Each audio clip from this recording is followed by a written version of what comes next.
ጤና ይስጥልን የተወደዳችሁና የተከበራችሁ ተመልካቾቻችን፣ ይህ ኢትዮ ዴስክ ሚዲያ ነው።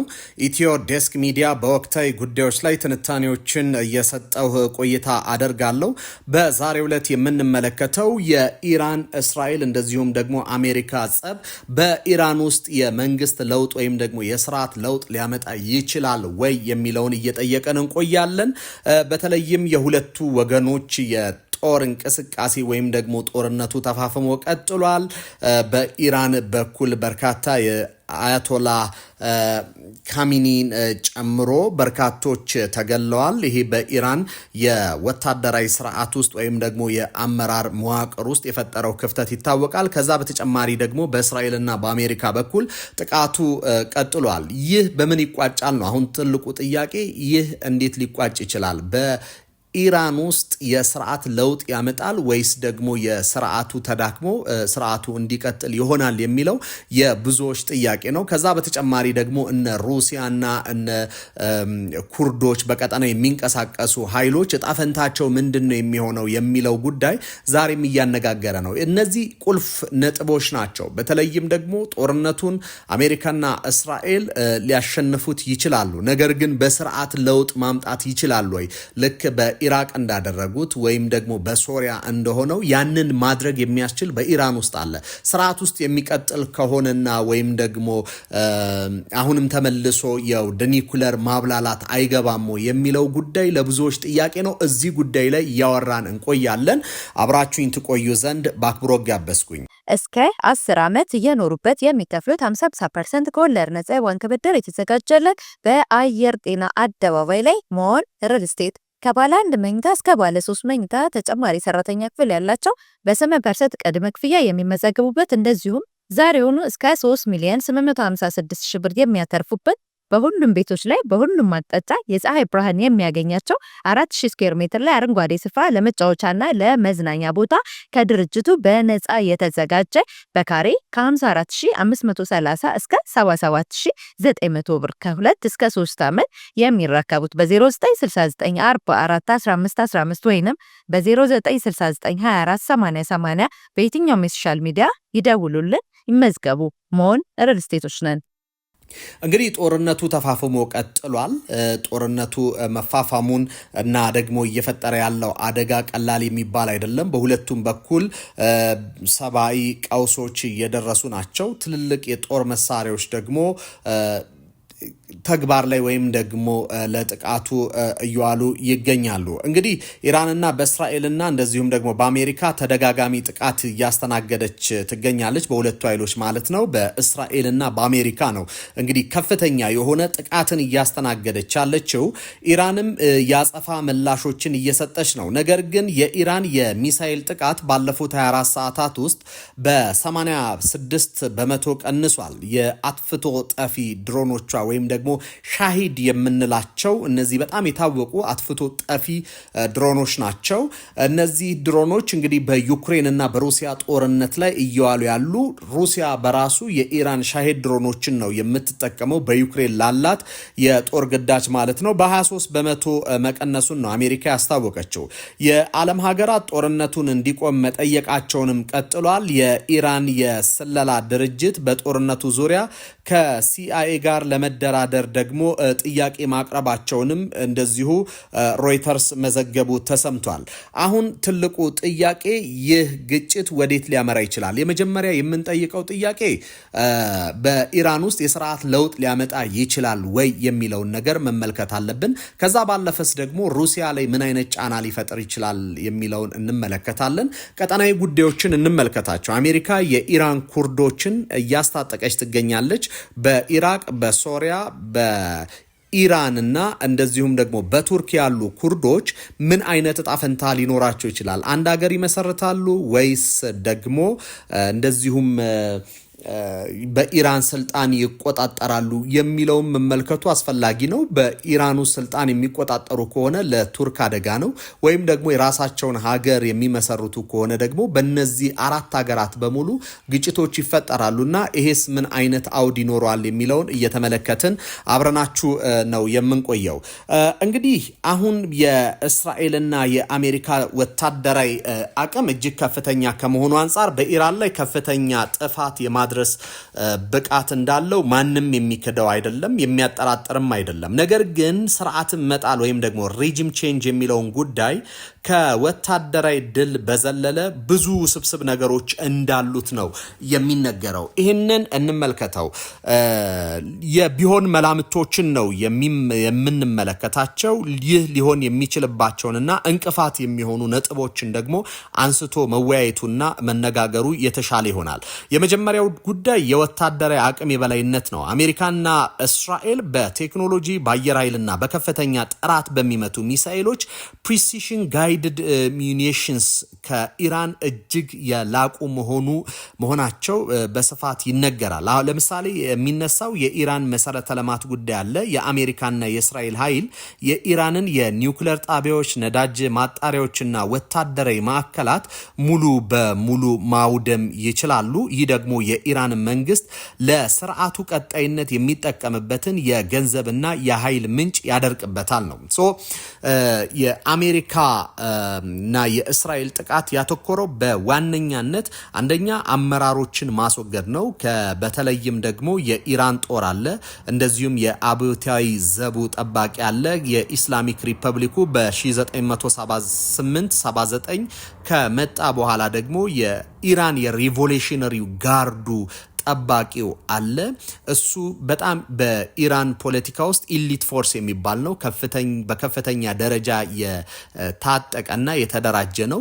ዋና ዓላማውም ደግሞ ያንን አብዮት የመጠበቅ እንቅስቃሴ ነው የሚያደርገው። ያንን አብዮት ጠባቂ የሚል ስያሜም ነው ያለው። ስለዚህ የዚህ መሪዎችን ነው እየገደለች ያለችው። ከዛ በተጨማሪ ደግሞ የኢራን ውስጥ ትልቁ ፓወር ወይም ደግሞ ስልጣን ያለው በአያቶላህ አሊ ሀሚኒ ላይ ነው። የአያቶላሁ መንፈሳዊ መሪ ናቸው፣ ሴኩላር መሪ ናቸው።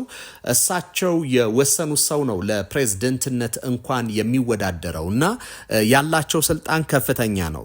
በሌላ በኩል ደግሞ አሜሪካ እየገደለች ያለችው ያጠፋች ያለችው ደግሞ የኒውክሌር ጣቢያዎችን፣ የነዳጅ ማጣሪያዎችን እና ወታደራዊ ማዕከላትን ነው እያወደመች ያለችው። በአንድ በኩል የሰው ኃይል፣ በሌላ በኩል ደግሞ መሰረተ ልማቶችን እያወደሙ ናቸው እኚህ ሀገራት፣ ሁለቱ ሀገራት ጥምር ጦራቸው። ምን ማለት ነው? ይህንን እንመልከተው። ይህ ማለት በኢራን ላይ የሚያደርሰው ጉዳት እጅግ በጣም ከፍ ያለ እንዲሆን ያደርገዋል። ስርዓቱ በቀጣይ ለመቀጠል ወይም ደግሞ ወደፊት ለመራመድ ስርዓቱ ራሱን አስከብሮ ዳር ድንበሩን አስከብሮ ውስጣዊ ቴንሽኑን አስከብሮ ለመቀጠል የሚያስችለውን አቅም እንዲያጣ ያደርገዋል። ሌላኛው ተፈሪነቱን በራሱ ይቀንሰዋል። ምክንያቱም የኢራን ትልቁ አቅሟ በከፍተኛ ደረጃ ሚሳኤሎችን ማምረት ነው። ያንን ሚሳኤሎች የማታመርት ከሆነ ደግሞ ኢራን ያላት በቀጠናው ያላት ተሰሚነቱን ያደበዝዘዋል ወይም ደግሞ ይቀንሰዋል፣ ያጎለዋል። በዚህ ምክንያትም በእነዚህ ምክንያቶች ላይ ስርዓቱ አደጋ ውስጥ ሊወድቅ ይችላል። ሁለተኛው ስርዓቱን መጣል ለምን ይከብዳል የሚለውን ነገር ደግሞ እንመልከተው።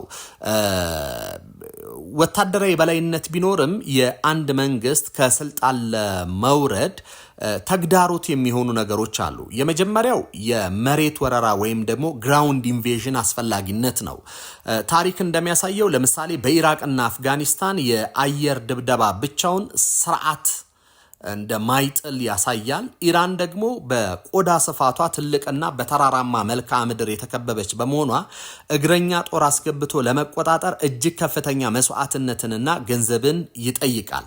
ስለዚህ ልክ አሜሪካ በኢራቅና በአፍጋኒስታን እንዳደረገችው አይነት ወታደራዊ ኃይሏን ታስገባለች። እስራኤልስ ያንን አይነት ኦፕሬሽን ትፈጽማለች ወይ የሚለው ነገር አሁን ባለው ነባራዊ እውነታ ወደ ኢራን አንደኛ የቆዳ ስፋቷ ሰፊ ነው። ከዛ በተጨማሪ ደግሞ በእንደዚህ አይነት ኦፕሬሽን መውሰድ በኢራቅና እንደዚሁም በአፍጋኒስታን አሜሪካኖቹ ብዙ ኪሳራ ያስተናገዱበት ከመሆኑ አንጻር ደፍረው ይገባሉ ወይ የሚለው ጉዳይ ትልቁ ጥያቄ ነው። ያንን እንደማያደርጉትም ይገመታል። ያ የማይሆን ከሆነ ደግሞ በአየር ጥቃት ብቻ የስርዓት ለውጥ ሊመጣ ይችላል ተብሎ እንዳይታሰብ ያደርጋል። ቅድም የመጀመሪያ ምክንያት እንደነገርኳችሁ የስርዓቱ መዋቅር ወይም ደግሞ ቁንጮ የሚባሉት ተገለዋል በአንድ በኩል፣ በሌላ በኩል ደግሞ መሰረተ ልማቶች ወድመዋል። የነዳጅ፣ የኒውክለር ሌሎችም ፋሲሊቲዎች በኢራን ውስጥ መውደማቸው ይታወቃል። ይሄ በኢራን ላይ ስርዓቱ ራሱን ለማስቀጠል አደጋ እንዲያጋጥመው ሲያደርግ፣ በሌላ በኩል ግራውንድ ኢንቬሽን እና ወይም ደግሞ የመሬት ወረራ ከሌለ በስተቀር ስልጣን ለመቆጣጠር ወይም ደግሞ አሜሪካ የምትፈልገውን ሬጂም ቼንጅ የስርዓት ለውጥ ለማምጣት አዳጋች እንደሚያደርገው ይነገራል። ሌላኛው የተተኪ ኃይሎች ወይም ደግሞ ፕሮክሲስ ጥቃት ነው። ጦርነቱ ከተጀመረ ኢራን በሊባኖስ ሂዝቦላ፣ በየመን ሁቲና በኢራቅ ያሉትን አጋሮቿን በመጠቀም እስራኤልንና መካከለኛው ምስራቅ ያሉ የአሜሪካ ሰፈሮችን በከፍተኛ ሁኔታ አጥቅታለችም እያጠቃችም ትገኛለች። ይሄ ደግሞ መሆኑ ጦርነቱን ቀጠናዊና ረዥም ጊዜ እንዲወስድ ሊያደርገው ይችላል የሚል ትንታኔ ይቀርባል። ኦፍኮርስ እዚህ ላይ የሚነሱ ጥያቄዎች አሉ። ይህ ሀሳብ በፖለቲካ ተንታኞች ቢነሳም እነ ፋሪድ ዘካሪያን በመሰሉ ጉምቱ የሲኤንኤን የፖለቲካ ተንታኞች አንደኛ የሚቀርበው ይሄ ምክንያት ነው። ነገር ግን ከዚህ በፊት በነበረው ጦርነት እስራኤል የሐማስን የሁቲን እንደዚሁም ደግሞ የሂዝቦላን እና በአጠቃላይ የዜናባዩንና ፋትማዩን የሚባሉ በአፍጋኒስታንና በፓኪስታን የሚንቀሳቀሱ ወይም ደግሞ አክሲስ ኦፍ ሬዚስተንስ የሚባሉ ኃይሎችን አቅም ማዳከሙ ይታወቃል። ይሄ በተዳከመበት ሁኔታ፣ ይሄ አቅም በሌለበት ሁኔታ ላይ ስርዓት ለውጥን ማምጣት አዳጋች ያደርገዋል። ምክንያቱም የተተኪ ኃይሎች ጥቃት ወይም ደግሞ አስቀድመው በመመታታቸው አስቀድመው አቅም በማጣታቸው ምክንያት ኢራንን የሚከላከሉበት አቅም የላቸውም። እስቲል ነው ሁቲዎች በራሳቸው አምራች አይደሉም። የጦር መሳሪያ ወይም ደግሞ በቂ የሆነ ክምችት የላቸውም። ስለዚህ ተቀብለው ነው በቀይ ባህር ላይ በአውሮፓና በአሜሪካ እንደዚሁም በእስራኤል መርከቦች ላይ ጥቃት ሲያደርሱ የቆዩት። አሁን ያ አቅም ከተዳከመ ኢራን ለራሷ የምትተኩሰው ጦር መሳሪያ ከሌላት በስተቀር ምርቷ ከቀነሰ ራሷ ጭንቀት ውስጥ ባለችበት ሁኔታ ላይ እነዚህን ኃይሎች ልታስታጥቅ አትችልም እና ጦርነቱ ለረጅም ጊዜ ይራዘማል የሚለው ጥያቄ ምልክት ያጭራል። ሊረዷት ይችላሉ፣ ግን ብዙ የሚያስኬድ ምክንያት አይደለም። ሌላኛው ጉዳይ ምናልባትም ትልቁ ፋክተር ይሆናል ተብሎ የሚወሰደው ብሔራዊ ስሜት ነው። ምንም እንኳን ብዙ ኢራናውያን መንግስታቸውንም ቢጠሉ የውጭ ሀገር ወረራ ሲመጣ ግን ሀገሬን አላስደፍርም በሚል ስሜት ከመንግስታቸው ጎን ሊቆሙ ይችላሉ የሚል ሀሳቦች ደግሞ በተደጋጋሚ ጊዜ ይነሳል። ለምሳሌ የአያቶላህ አሊ ሀሚኒ ግድያን ተከትሎ ኢራናውያን በየአደባባይ በመውጣት ያሳዩት እንግዲህ የብሔራዊ ስሜት፣ ሀዘን፣ ቁጣ የገለጹበት መንገድ ምናልባትም አሁን ሀገራችን ተጠቅታለች፣ የውስጥ ፖለቲካ ልዩነቶቻችንን ወደ ጎን እናቁም፣ አሁን ግን ከሀገራችን ጋር እንቁም የሚል ሀሳብን የሚያነሳ በመሆኑ ምክንያት ምናልባትም ከብሔራዊ ስሜት አንጻር ሀገራቸውን በአንድነት ሊጠብቁ ይችላሉ፣ ወይም ደግሞ ለስርዓቱ ድጋፍ ሊያደርጉ ይችላሉ። ለስርዓቱ ድጋፍ የሚደረግለት ከሆነ ደግሞ አንድ ስርዓት የመውደቅ ጊዜውን ወይም ደግሞ ኢሚዲየትሊ ኢሚነንት የሆነውን የመውደቂያ ጊዜውን ሊያራዝመው ይችላል። ምክንያቱም ህዝቡ ከጎኑ ከሆነ ሌሎች ችግሮችንም ተቀብሎ ስርዓቱ ላይ አመጽ ሊያስነሱ የሚችሉ ጉዳዮችን ተቀብሎ መቆየት ስለሚችል፣ ሌላኛው ጉዳይ እንግዲህ ሊፈጠር የሚችለው ሁኔታን ማሰብ ነው። እንግዲህ የእስራኤልና የአሜሪካ ጥቃት ኢራንን በቀጥታ ከመጣል ይልቅ ስርዓቱን ከውስጥ እንዲፈርስ መንገድ ሊከፍት ይችላል የሚል ደግሞ በሌሎች ዘንድ ሀሳብ ይነሳል። ምን ማለት ነው? አንደኛ ጥቃቱ የጸጥታ ኃይሎችን እንደ አብዮታዊ ጥበቃው አቅምን የሚያዳክመው ከሆነና የማድረግ አቅሙን የሚያዳክመው ከሆነ ምናልባትም ከውስጥ በሚነሳ አመጽ ሊወድቅ ይችላል የሚል ነገር በሰፊው ይነሳል። ነገር ግን እንደዛም ቢሆን የአብዮታዊ ዘቡ ወይም ደግሞ ጥበቃው ታማኝ ነው፣ እጅግ በጣም ታማኝ ነው እና ያ ታማኝ መሆኑ በኢራን ውስጥ ደግሞ ሌላ ተተኪ ኃይል ወይም ደግሞ ስልጣንን ሊረከብ የሚችል ኃይል አለመኖሩ ከዚህ በተጨማሪም ደግሞ እርስ በርሳቸው ባላቸው ግንኙነት መካከል ከዛ ውስጥ አፈንግጦ ከአሜሪካና ከእስራኤል ጋር እደራደራለሁ ብሎ አዲስ ኃይል ካልወጣ በስተቀር መዳከሙ ብቻ የስርዓትን ለውጥ ላያመጣ ይችላል። ይሄ ምን ማለት ነው? እንግዲህ አብዮታዊ ጥበቃ ኃይል በኢራን ውስጥ ከፍተኛ አቅም ያለው እንደዚሁም ደግሞ ሀገሪቱን ጠብቆ ያለ ታማኝ ነው። ነገር ግን እስካሁን ባለው ሂደት ላይ አፈንጋጭ ቡድን ከዛው እስከ ስርዓት ውስጥ እስካልተፈጠረ ድረስ ተዳክሞም ቢሆን ሌላ ተኪ ኃይል እስከሌለ ሀገሪቷን ሊመራ ይችላል።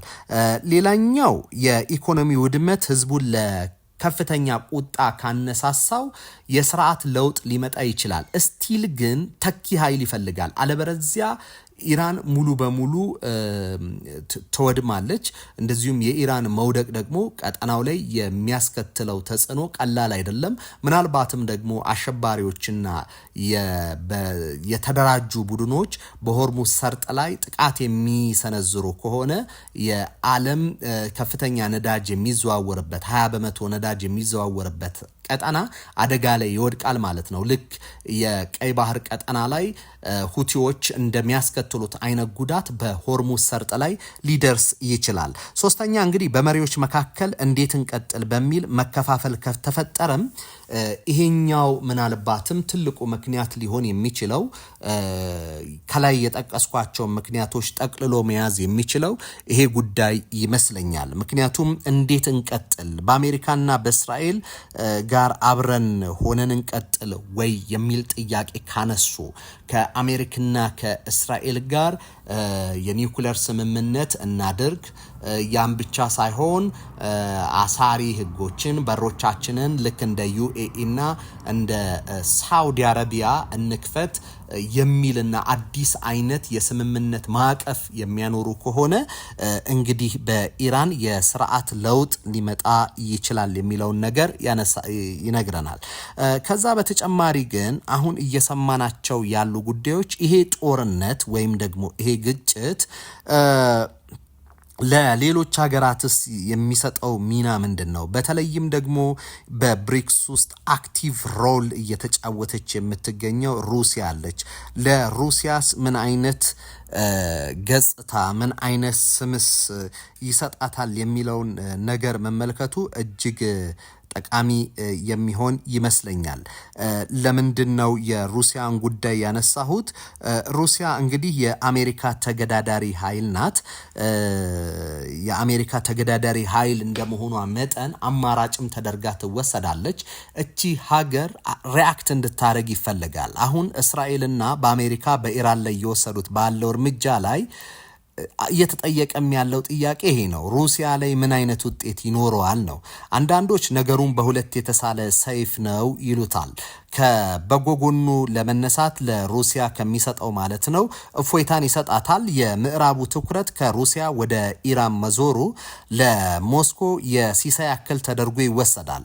በምዕራቡ ለዩክሬን የሚሰጠውን የፋይናንስና ወታደራዊ ድጋፍ መቀነስ ሩሲያ በኪየቭ ላይ ላላት እርምጃ የበላይነትን እንድትወስድ ያደርጋታል።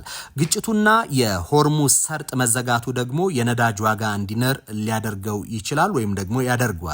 ለነዳጅና ለጋዝ አምራቿ ሩሲያ ኢኮኖሚ መነቃቃትም ሊሆን ይችላል። በሌላ በኩል ግን ሩሲያ በሶሪያ የበሽር አልአሳድን መውደቅ፣ የማዱሮ ከስልጣን መነሳት፣ ኢራንን ለመከላከል አቅም ማጣትና የዩክሬን ጦርነትን አለማቋጨቷ በዓለም አቀፍ የኃይል ሚዛን አስተላለፍ የአሜሪካ አማራጭነቷን ያደበዝዟል።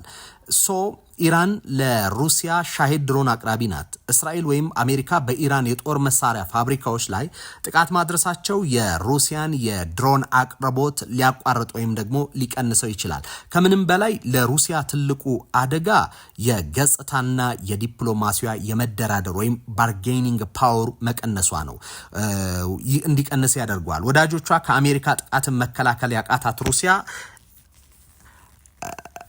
ሀገራት በአሜሪካ ጥላ ውስጥ ሳይወዱ በግድ እንዲገቡ ያደርጋቸዋል። የሩሲያ አማራጭነትንም ያደበዝዟል። በመጀመሪያ ወቅት እንደምታስታውሱት ሩሲያ በሽር አልአሳድን መከላከሏን ተከትሎ አሜሪካ ደግሞ ሆስኒ ሙባረክን የግብፁን አመፅ ሲነሳበት አሳልፋ መስጠቷን ተከትሎ ሀገራት ወደ ሩሲያ እየተመሙ ነበር። የሩሲያ ታማኝ ናት አሳልፋ አትሰጥም በሚል ማለት ነው።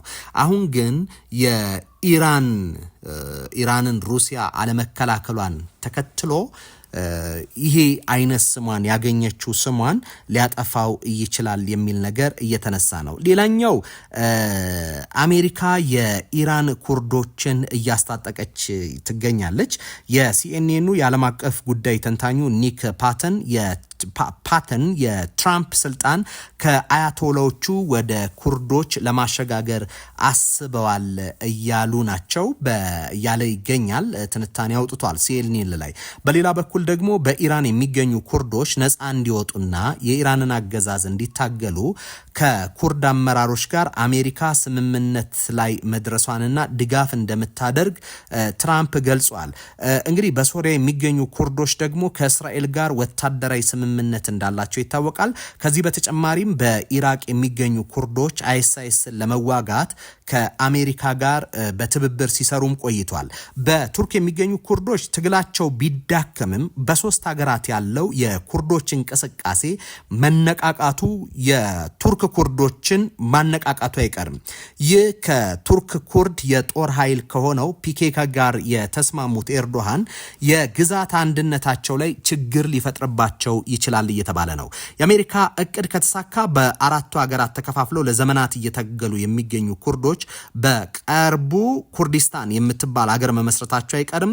የነፃ ኩርዲስታን ምስረታ ለቱርክ በተለይም ከፒኬኬ ጋር ባለባት ግጭት እንደዚሁም ደግሞ ለኢራን ትልቅ የብሔራዊ ደህንነት ስጋት ነው። በአንጻሩ አሜሪካና እስራኤል ለኩርዶች ያላቸው ድጋፍ በቀጠናው ያለውን የኃይል ሚዛን በእጅጉ ሊቀይረው ይችላል ተብሎ ይታሰባል።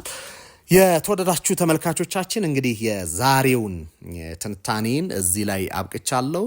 በነገው ደግሞ ተመልሰን እንገናኛለን። በያላችሁበት ሰናይ ጊዜ ይሆንላችሁ። እስከ 10 ዓመት እየኖሩበት የሚከፍሉት 50% ከወለድ ነፃ የባንክ ብድር የተዘጋጀለት በአየር ጤና አደባባይ ላይ ሞል ሪል ስቴት ከባለ 1 መኝታ እስከ ባለ 3 መኝታ ተጨማሪ ሰራተኛ ክፍል ያላቸው በ8% ቅድመ ክፍያ የሚመዘገቡበት እንደዚሁም ዛሬውኑ እስከ 3,856,000 ብር የሚያተርፉበት በሁሉም ቤቶች ላይ በሁሉም አቅጣጫ የፀሐይ ብርሃን የሚያገኛቸው 4000 ስኩዌር ሜትር ላይ አረንጓዴ ስፍራ ለመጫወቻና ለመዝናኛ ቦታ ከድርጅቱ በነፃ የተዘጋጀ በካሬ ከ54530 እስከ 77900 ብር ከ2 እስከ 3 ዓመት የሚረከቡት በ0969441515 ወይንም በ0969248080 በየትኛውም የሶሻል ሚዲያ ይደውሉልን፣ ይመዝገቡ።